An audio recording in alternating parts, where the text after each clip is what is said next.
Hello students, MA semester 4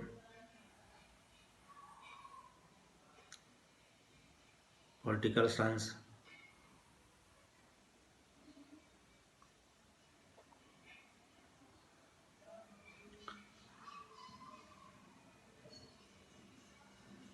लंबे अवकाश के बाद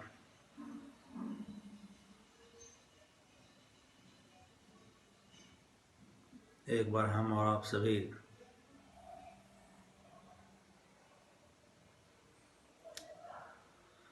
ऑनलाइन क्लास के माध्यम से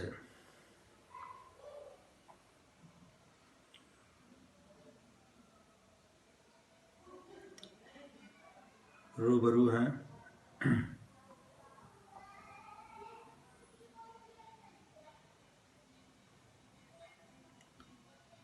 मैं आप सभी को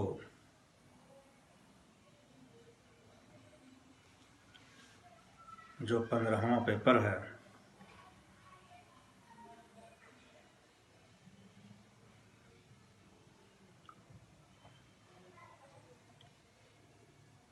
पंचायती राज सिस्टम इन इंडिया, भारत में पंचायती राज व्यवस्था, उसके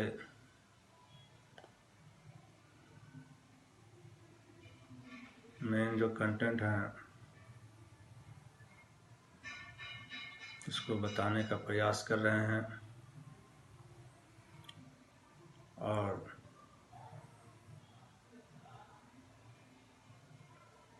लास्ट क्लास में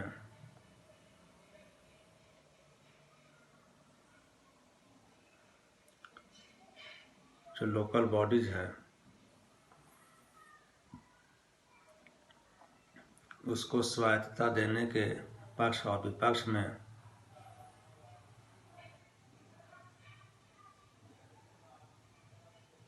जो तर्क दिए जा सकते हैं उसके बारे में चर्चा कर रहे थे। आर्गुमेंट फॉर एंड अगेंस्ट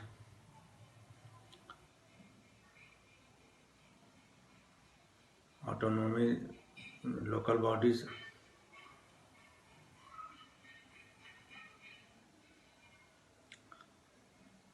और इसी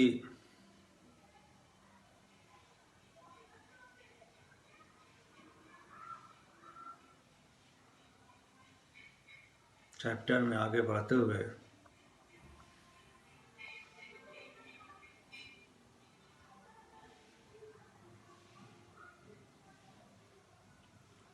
और शेष बातें जो रह गई है उस पर चर्चा करेंगे।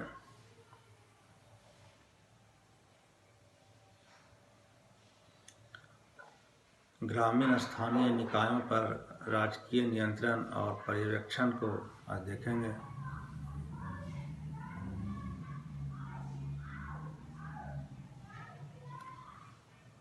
राजकीय नियंत्रण या पर्यवेक्षण का महत्व जो है ग्रामीण स्थानीय निकायों के संदर्भ में बढ़ जाता है,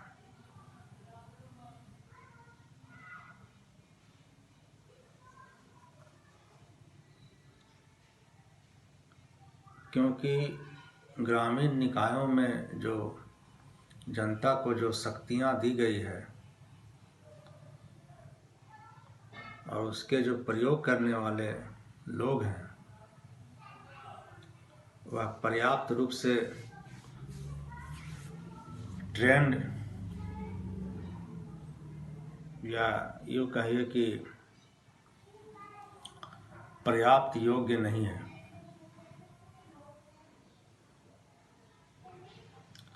और जिसके कारण सत्ता के दुरुपयोग की जो संभावना है, शक्तियों के जो मिसयूज की जो संभावना है, वह संभावना बनी रहती है।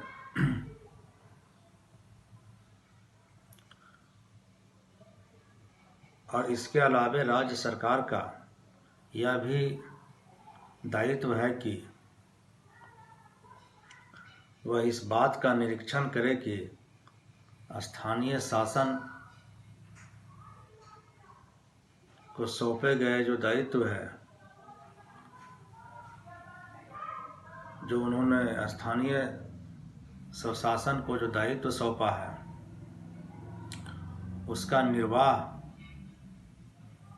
उसका निर्वहन या उसका संचालन या उसका क्रियान्वयन सही ढंग से हो रहा है या नहीं हो रहा है। पंचायती राज संस्थाओं पर नियंत्रण स्थापित करके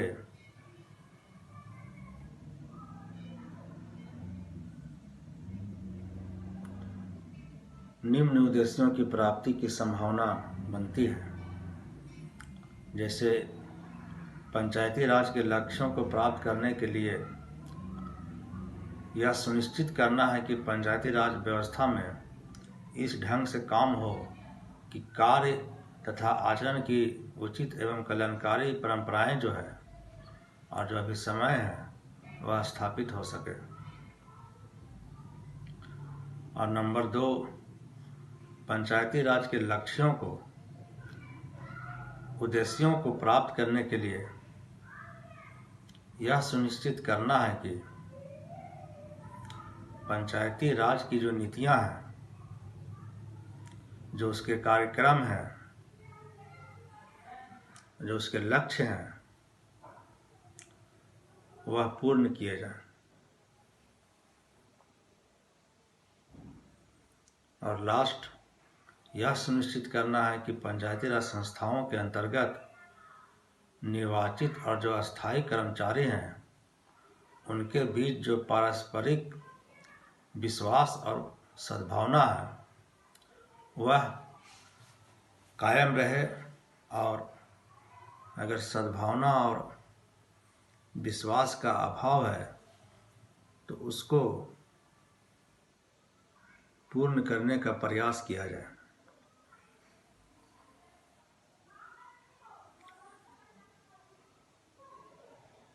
राजकीय नियंत्रण और पर्यवेक्षण का समुचित रूप जो है उस पर भी गौर करना आवश्यक है।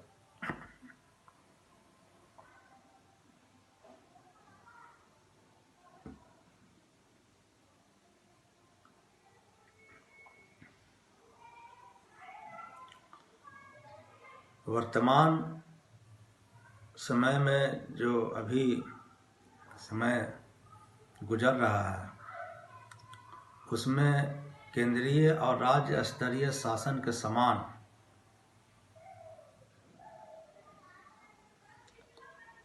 स्थानीय जो शासन है उसको भी उत्तरदायी शासन प्रणाली का एक स्तर समझा जाने लगा है। और साथ ही इस विचार को भी बल मिला है कि भारत में केंद्रीय और राज्य स्तर पर लोकतंत्र को सफल बनाने के लिए, लोकतंत्र को फलवित पुष्पित करने के लिए स्थानीय स्तर पर जो है सच्चे लोकतंत्र के मूल्यों को और सच्चे लोकतंत्र के मापदंडों को स्थापित करना होगा। अब राज्य के नियंत्रण एवं पर्यवेक्षण के स्थान पर सामाजिक, आर्थिक, सांस्कृतिक और शैक्षणिक विकास हेतु स्थानीय शासन की साझेदारी की व्यवस्था में विश्वास किया जा रहा है। और इस संबंध में उर्सुला हिक्स ने लिखा है कि केंद्रीय सरकार, जिसका अर्थ है राज्य सरकार तथा स्थानीय सरकार के बीच जो संबंध स्थापित करना है, उसका न तो यह अर्थ है कि केंद्रीय सरकार का स्थानीय शासन पर नियंत्रण हो और न ऐसी समवर्ती शक्तियां प्रदान हो जैसा कि एक संघ की इकाइयों के लिए उपयुक्त होती है, वरन यह संबंध दो सक्रिय तथा सहयोगी सदस्यों के बीच साझेदारी का होगा, किंतु उसमें केंद्रीय सरकार निश्चय ही वरिष्ठ साझेदार होगी।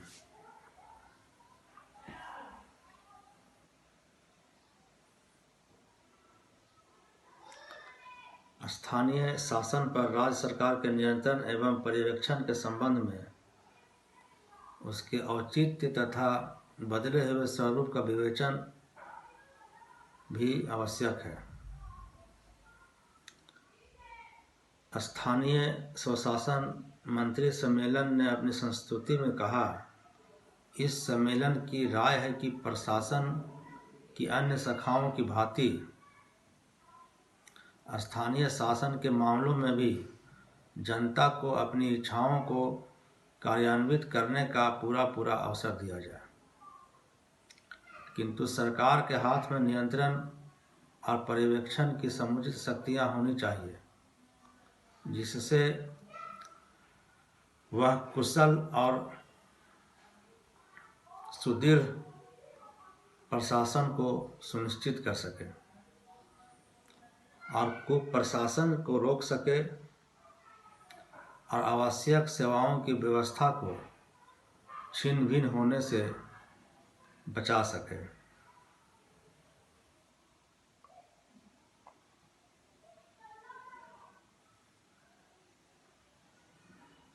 प्रिय छात्रगण,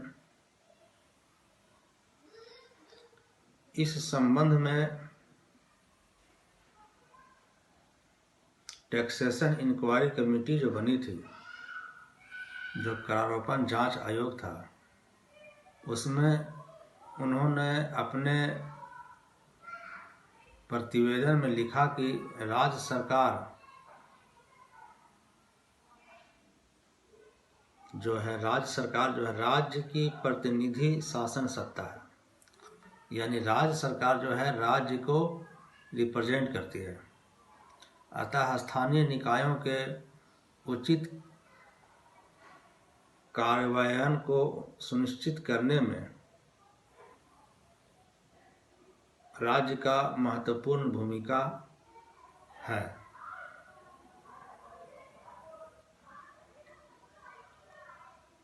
और यह देखना उसी का उत्तरदायित्व है कि स्थानीय निकायों को सुचारू रूप से संगठित किया जाए, वे अपने कर्तव्यों का उचित रीति से पालन करें और देश के विकास में समुचित हाथ बढ़ाएं।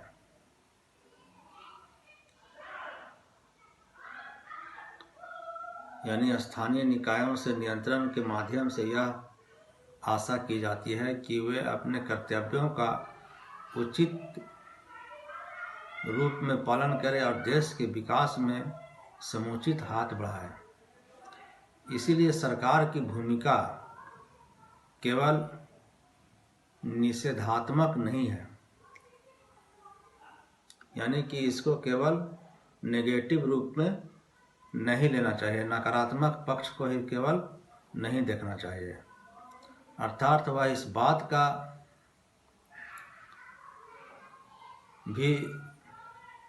को भी सुनिश्चित करता है कि लेखा परीक्षण तथा आवधिक जांच के द्वारा स्थानीय निकायों को शक्ति का दुरुपयोग करने से रोका जाए, बल्कि इसकी भूमिका भी भावात्मक होनी चाहिए। अर्थात उसका कर्तव्य है कि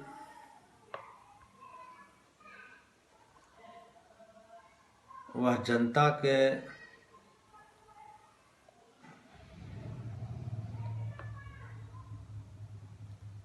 विचारों पर, जनता के उद्देश्यों पर खरा उतरे।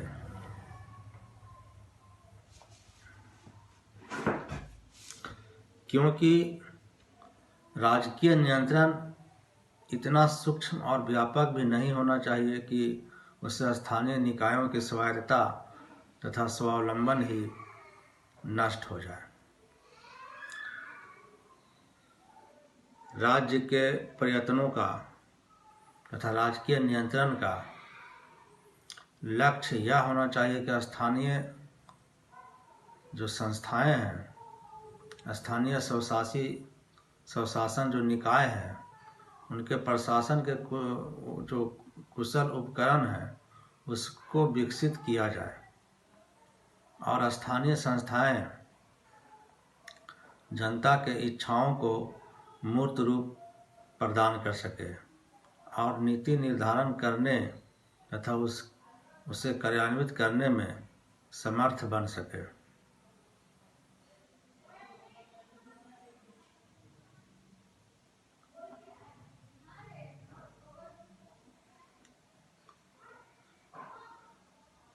इन सब बातों के आधार पर कहा जा सकता है कि स्थानीय निकायों पर राजकीय नियंत्रण की जो विशेषताएं हैं वह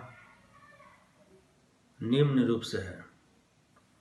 जैसे नंबर 1, नियंत्रण की शक्ति उच्च प्रशासनिक पदों पर आसीन व्यक्तियों के हाथों में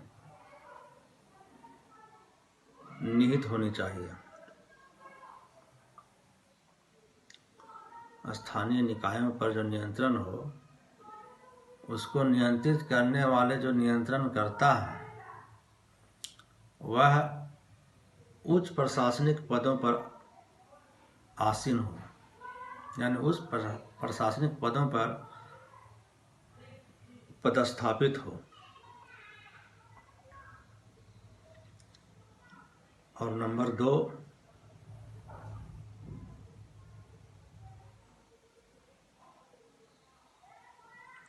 स्थानीय शासन को चाहिए कि वह स्थानीय शासन को लोकतांत्रिक आधार पर विकसित होने में सहायता प्रदान करे, यानी स्थानीय शासन के संपूर्ण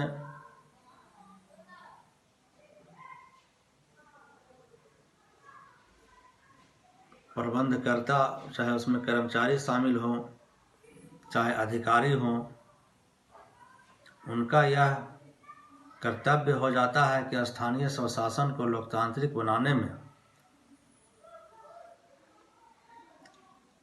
लोकतांत्रिक मूल्यों को विकसित करने में वह राज्य सरकार को भरपूर सहयोग प्रदान करे।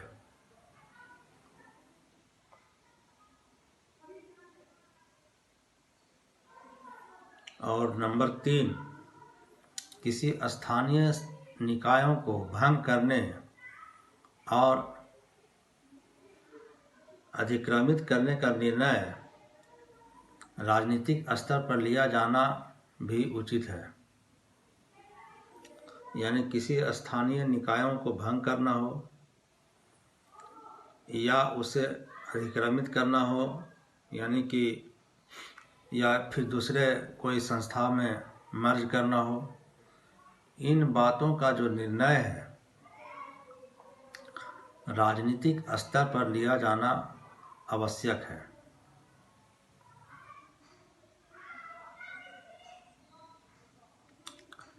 और नंबर 4,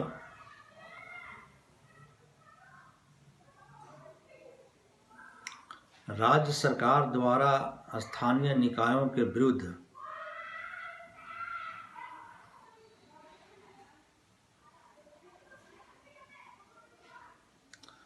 दंडात्मक कार्रवाई करने के स्थान पर मार्गदर्शक एवं सुधारात्मक रुख अपनाया जाना चाहिए। यानी राज्य सरकार का यह ध्येय होना चाहिए कि स्थानीय निकायों पर नियंत्रण की आड़ में वह कोई दंडात्मक कार्रवाई करने के स्थान पर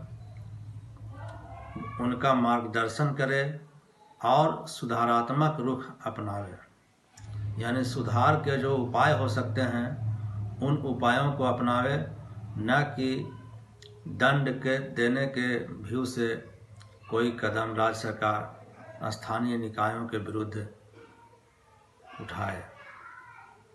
जो कमियां हैं उसमें सुधार करने का प्रयास करें और उचित मार्गदर्शन से इन स्थानीय निकायों को अपने उद्देश्यों को पूर्ण करने में सहयोग प्रदान करें।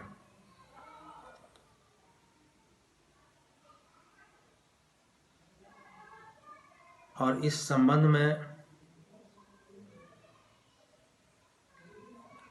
कहा जा सकता है कि निस्संदेह राजकीय नियंत्रण की स्थापना करने पर स्थानीय शासन लोकतंत्र की सफलता में सार्थक भूमिका का निर्वहन कर सकता है।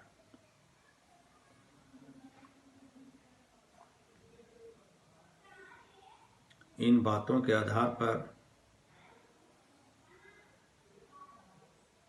यह कहा जा सकता है कि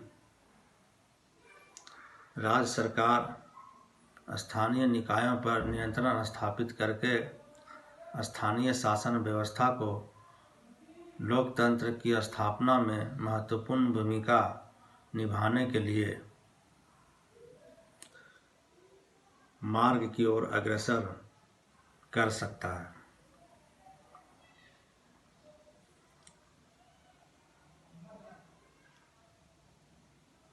अब हम लोग देखेंगे कि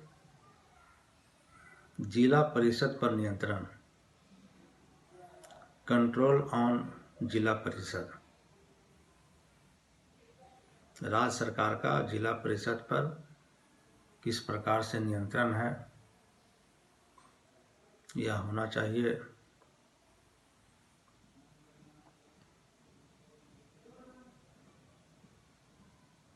इसके बारे में देखेंगे।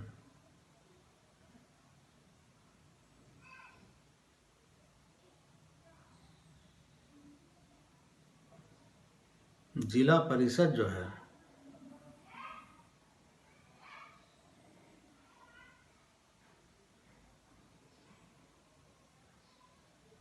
ग्रामीण स्थानीय स्वशासन के उच्च पायदान पर स्थित है।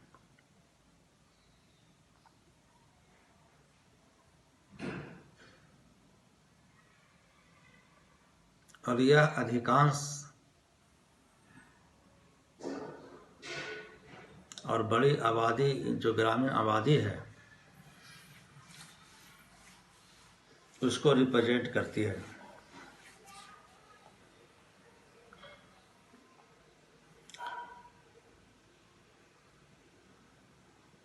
और इन जिला परिषद पर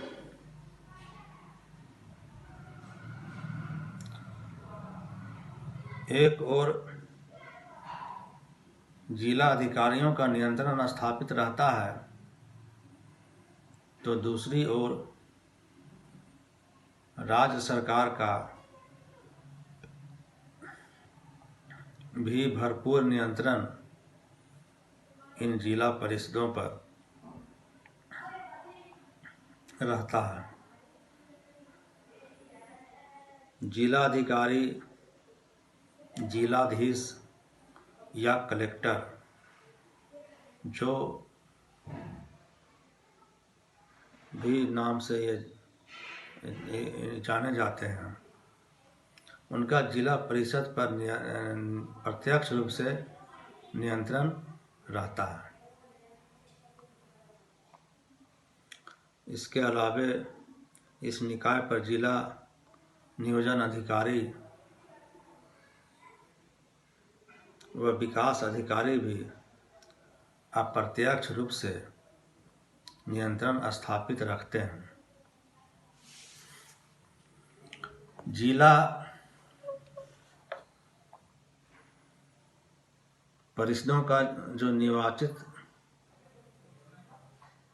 सदस्य होते हैं, वह जनता के प्रति, ग्रामीण जनता के प्रति उत्तरदायी होते हैं।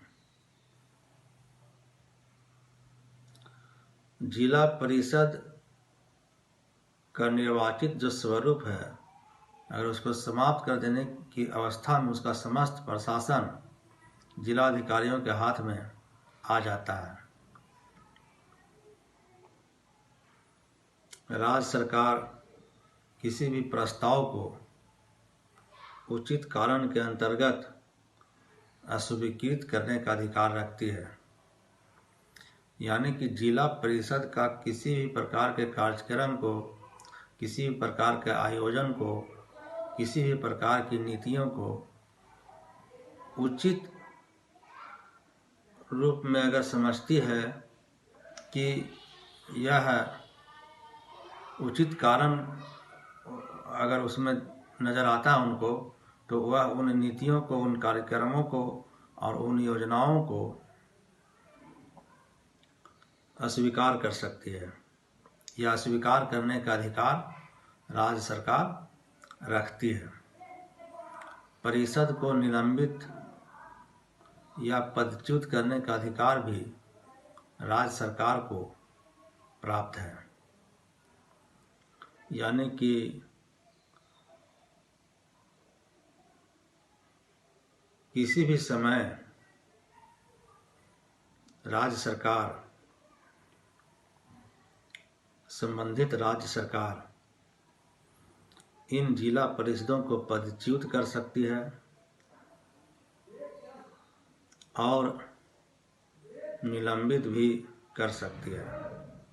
यह राज्य सरकार के अधिकार क्षेत्र के अंतर्गत आता है।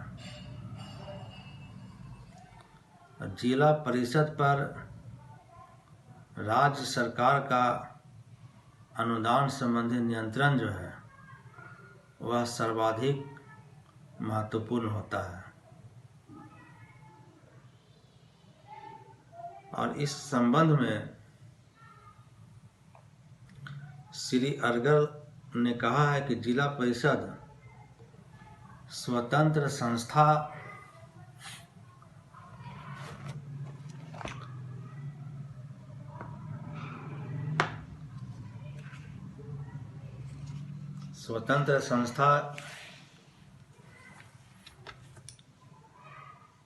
के साथ साथ एक उत्तरदायी संस्था भी है।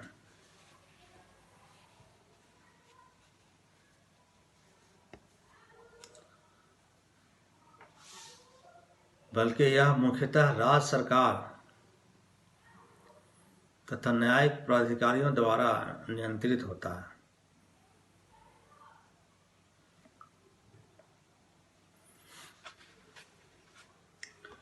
इस संबंध में आप कह सकते हैं कि जिला परिषद ग्रामीण स्थानीय प्रशासन की सर्वोच्च इकाई है, जो समन्वयकर्ता के साथ साथ एक परामर्शदाता निकाय के रूप में विद्यमान है। यह इकाई राज्य सरकार तथा निम्न स्तरीय पंचायतों के बीच बड़ी कड़ी का काम करती है। किंतु इस संस्था में कतिपय कमियां या दोष भी मौजूद हैं, जिनके कारण यह अपने कार्यक्षेत्र में अक्षम सिद्ध होती है। अपर्याप्त आर्थिक व अन्य साधन, अपूर्ण निरीक्षण कार्य, निष्ठाहीन कर्मचारी और राजनीति से अत्यधिक प्रभावित होने के कारण जिले का समुचित विकास नहीं हो पाता है। अतः इन संस्थाओं को पर्याप्त साधन उपलब्ध कराए जाने चाहिए तथा उचित सीमा में नियंत्रण स्थापित किया जाना चाहिए। साथ ही अन्य दोषों को दूर करते हुए जिला परिषद को एक सार्थक संस्था बनाए जाने का प्रयास करना चाहिए।